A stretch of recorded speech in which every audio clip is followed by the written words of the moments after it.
आजादी का अमृत महोत्सव।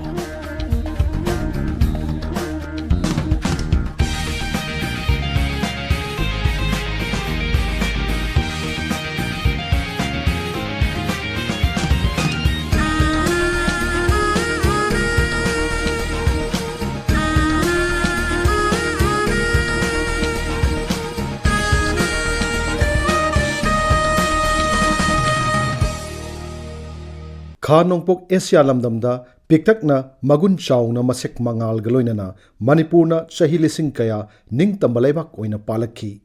मिसिंग यामजद्रबसु अखोइगी इपा इपुसिंग युमथोंगी नुपा खुदिंगमक लैबाकी दायित्व लैरबा लानमी अममम ओइना सेमगुट्टुना थेनखांग कयादा युमलोनब लैबाकसिंगना लांदारकपा मतमदा अखोइगी निंग तंबा ngaktuna लाखी मैतैगी हौरकङैदगी लोइनरक्लबा सा लानगी महैसिंग थांगता सरित सरात चेंजोंग मांगजोंग अमसुंग सगोल थौबगी हैसिंगबा कयाना मतम मदुगी मैतै लानमीसिंग मतमदुगी मालेमदा थोइदोकना हैसिंगलबा लानमीसिंगी मनुंग चलम्मी मधुमक्तना मिसिंग यामखिद्रबा लैबाक असिगी लानमीसिंगना येकनबसिंगना लांदारकपा कया थौना फनामदी हैसिंगना माइरोंग यादुना थेंगनदुना अखोइगी निंगतंबबु कनजबा ngamखि लैबाक असिना निंग तमलकपा चही 35 सुरकपा थौरम आजादी का अमृत महोत्सव कमरी लेनना आकाशवाणी इम्फाल की पाउ कांगबुना नौमाइजिंग निमित खुदिंगी लेप्तना संदोकचरीबा अथौबा इपा इपुसिंगी वारीदा ngasi पुदुना लाक्चरी मणिपुर की अथौबा मेजर चोंगथाम खोमासिंग। आजादी का अमृत महोत्सव। मणिपुर असी पिक्चरबसु युमलोनब लैबाकसिंगी ममांगदा मसेक मंगाल चाउना मसुंग हाइना हुमना पालंब लैबाकनी मरम अदुना युमलोनब लैबाकसिंगा चानना नुंगसिनना लेमिनरखी खुदम ओइना कबो तखेल अमसुंग तेखावगी निंगथौदा मैतै निंगथौगी मजाय बेमसिंग थाजबगी वारी कया अखोइना थेंगनरी मणिपुरनसु तखेल निंगोल लौरकपगी वारी लैरी अमरोमदा मैतैगी यामना लीरबा इसै नोंवाइगी जंत्र अमा ओइरिबा पेना असिगी मरु असि हानदी हाइबदी नोंगदा लैरेन पाखंबगी मतमदा तुम्बाना ओइरम्मी हाइरिबा पेना मरु असि लाइनिंग थौ कियामबगी सना हक्तक्ता तखेल खोमाना युबी पुरक्तुना युबीना सिंदोखी असुमना युमलोनब लैबाकसिंगा मणिपुरगा नुंगसी चानबगी मरी लैनरखी अदुबु मरक मरकतसु युमलोनब लैबाकसिंगा निंगाई लान तौनबसु कोंगाइनी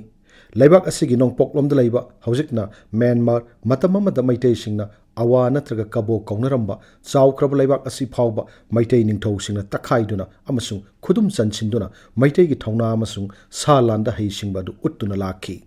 नोंगचुपलोमदसु हौजिक त्रिपुरा हैना खंगनरिबा मतम अमदा मैतैसिंगना तखेल कौनरंबा लैबाक असिसु मैतैसिंगना लांदा मैथिबा पीदुना लाखी असिगुंबा लान कयागी मनुंगदा तखेल लैबाकना मैदिंगु पामहैबगी सना हक्तक्ता हौजा हौजा मणिपुरदा लांदारखी इंग 1973 1973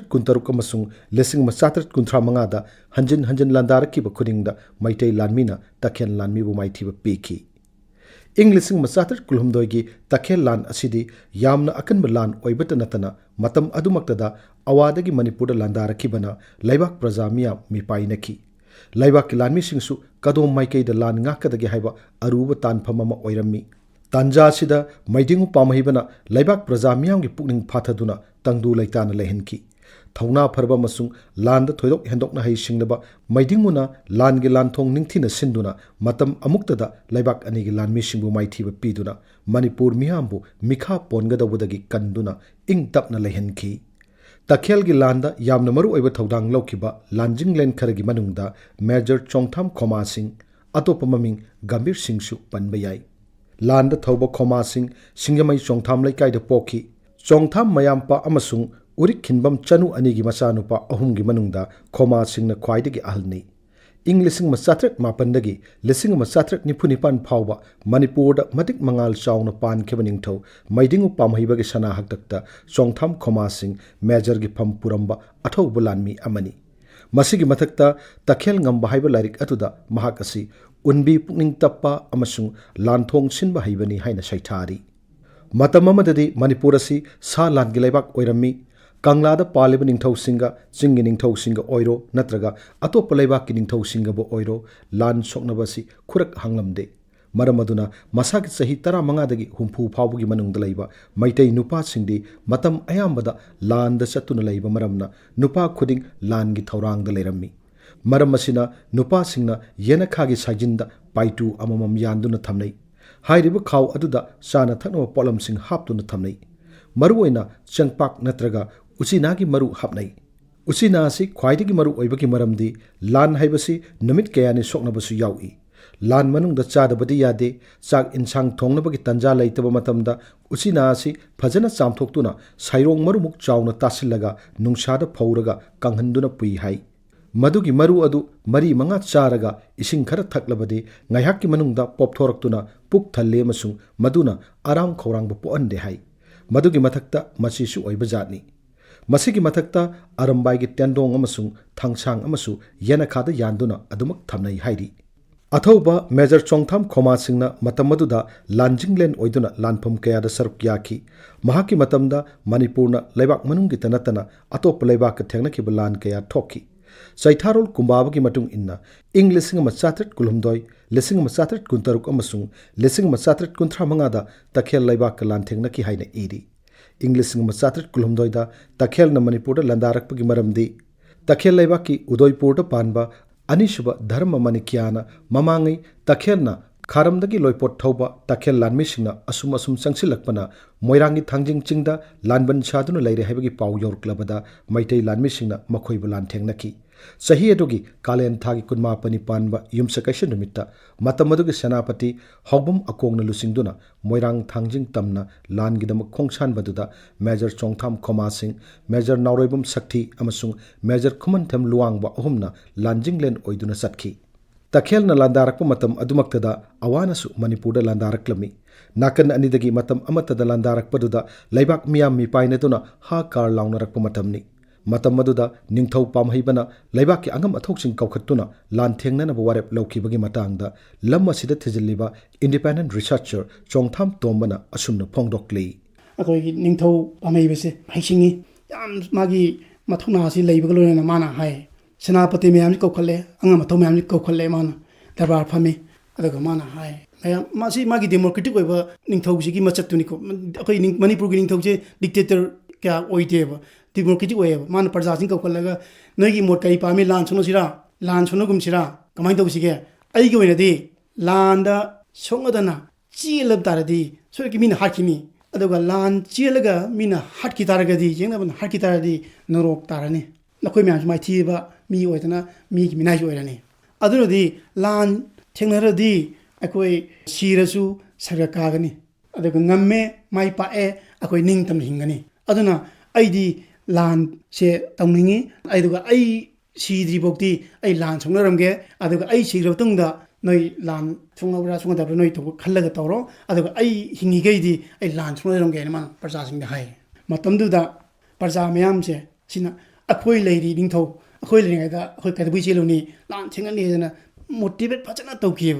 adi mathangda akhoi gi man yam haisingna motivate tawa muga lei pamai besina akhoi gi nongmai jingje sigi makhong cheda kuongba kongkut kopa pukhim leiba sangeng pukhi ni mase lan trom daise masida lan chalam daise masida akhoi ningthauna mi manai sing tharaga akhoi siton ganeba adu nga phan ganeba karigumbada nga jam pharaba lando mai pakni haineba karigumba nga se phadraba lan mai thikni ha aduna haiba kano sichu hujiki lan sida kano sina ningthau pamaibana chalo kana no chalo haina thai chilo pharu yengro haina adagidi halakpal kaya hale nga ja cho myam pharga laeba adu nga du pharamina parja adu myam abaga akoigi pakatlamadu lan ngamani na wakandu ingthare kara lan mi sing disu mathona khara hapale smai tokduna akoi gabni was gi pagi mathona se aduga magi mading jen aduga magi parjabu akoi luchingba akoi motivate to jam patana tawe Mairam Maikaida Tengnaba Landa Awana Henjilakpadagi Takhelgi Lan Puriba Senapati Haubum Akongbu Awa Tengnanaba Kauto Kirami Mahagna Awa Tengnanaba Chatringaida Chontham Khommasing Nauroibum Sakthi Amasung Kumantem Luangba Ohumda Maitei Tengolbu Puhongnaba Chinaramki Senapati Ohumna Takhel Lanbananaba Thomjinki Adubu Masing Yamlaba Takhel Lanmibu Lakshin Mangamamde Takhelgi Lanmi Singnadum Hena Taksilakpadagi Moirangda Handoktuna Lairami Matang aduaida awagi lanmi sing takhaiduna sian khrabada maitei lanmi khara moirang lomda takhel gi lan yawbu lakhi senapati ahumna takhel gi lan panabada takhelna lakcharaktuna moirang da handoktuna leire pamhaiba maharashna paw asitarabada awagi lanmidi takhaiduna chenkrabanina maitai lanmi khara takhelgi lan phamlomda thomjinanaba khanganki akonba lanjangda thangjam chakrapani major kirtijit subedar puina singh subedar khagendra senapati lakshman major lal singh major gambir singh major shatrughn subedar amasung braja singh major yauna athauba taramathoi na punna lanjing lensing oiki akibagi masak oiraba lan phamaduda takhelgi senapati yasa narayan sikhi lanmi mayam amasu hatki phibam adu ubada takhel lanmi sing kaiduna senki braja singh major na takhel gi atopa senapati amasu hatki numit tasalakpadagi numitugi oina lan leptuna magi lan sangda hanjinnaki mathangi numitki hek nongalakpaga takhel lanmi sing makhoi gi atopa senapati Satrajit na lusingduna lanban thadoktuna senkhirami adubu maitai lanmi singna koitan tanaduna Pancham Narayan Lakshmi Prasad Bhim Narayan Karti Narayan amadi Pratap Narayan singba phaki makhoi gi senapati ahumna hatki nongmai thang chungoy amasung lirung ten kaya phagatki madugi manungda lirung ten lisingama dolai taramanga yauri phagalakpa polum singadu maitai lanmi singna pamhaiba ningthaudu katki lan aduda maitai lanmi gi maikeida lanmi 38 sikhi asumna tha ma chupna sona khiba lan adu mai paktuna inga thagi 19 ni panba yumsakaisha numitta konungda halakki Manipurna lan mai palkhibagi matangda phongdokladuna Chontham tombana makhatana asumna hai tasena lanji akoigi manipurgi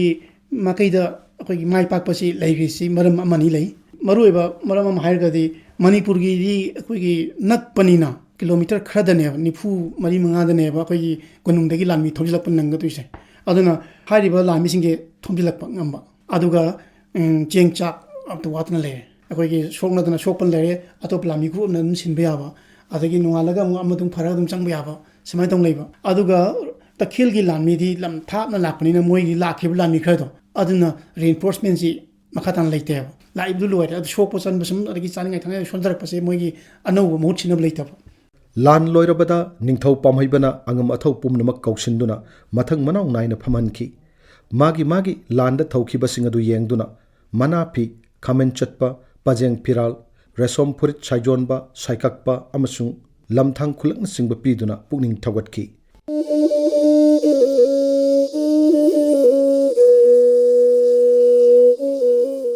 Aikhoigi athauba ipa ipu kayagi thauna lingjen amadi kathokpagi phajaraba phidamna Manipurna sahi lising kaya ningtamba laibak koina panma ngamlakki matam madugi ipa ipu singi wakhalda pumnamaktagi laibakki oiba wafamna khwaidagi maru oina launaki maram asimakna Manipurda landarakpa laibak singbu thauna phana mayoknaduna lanphamda thawai phawa thadokpa ngamki makhoigi phajaraba phidam asi ngasigi macha masu oihuriba ikhoina ngakna chatpa haibasi chenphadraba ithodang ama oiri Laibaki amadi miyam gidamakni haina thorakliba ngasigi lusingba singna thauna pharaba maraibak gidamak kathokiba ipa ipu singadugi tamjaningai oiraba awangba phidamadu ngakna chatlabadi ngasigi Manipursu malayamgi mamangda hena masek mangal thokpa thoidok hendokna chawkhatpa lamdam ama oiba ngamgani haibasi puwarigi athauba ipa ipu singna challiba paukhong amani आजादी का Amrit Mahotsav matang asida Akashbani Imphal paukangbu puthokpa akhanaba thauram Manipur gi thauba Major Chontham Khommasing loijare mathangi nongmaising numit ki pungpham asimaktada atopa thauba magi wari puduna lakchage thauram asiki aiba Thokchom Jogendrajit thauram puthokpa gin Gangte thauram puthokpa tengbang basing hanjabam bijananda amasung soibam sursan lanthok sakhiba Ngangom Kiran